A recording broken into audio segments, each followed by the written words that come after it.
Tatlong estudyante ng Pangasinan State University pasok sa top 10 ng licensure examination for teachers.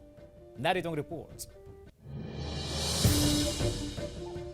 Tatlong estudyante ng Pangasinan State University ang pasok sa top 10 ng isinagawang licensure examination for teachers nito lang March 2024. Si Jose Brando Castro mula sa Bayambang Campus hindi raw makapaniwala sa nakamit na tagumpay matapos maging second placer sa eksaminasyon.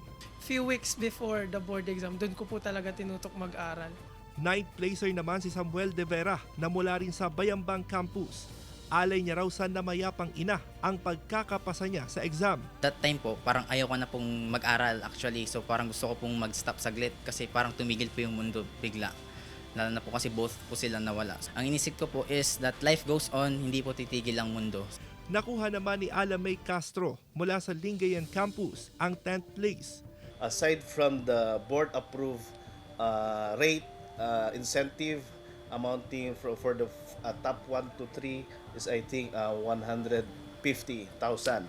and rank 4 and below 100.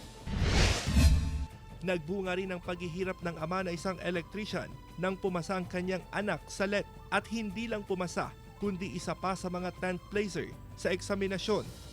Magna cum laude graduate ng Mariano Marcos State University si Joseph Ian Balwalwa na tubong Banggi, Ilocos Norte. Una is nag-set ako ng schedule, pero yung schedule na yun, nakasama dun yung unang part niya is prayer talaga, prayer as a motivation. Russell Simorio, One North Central Luzon,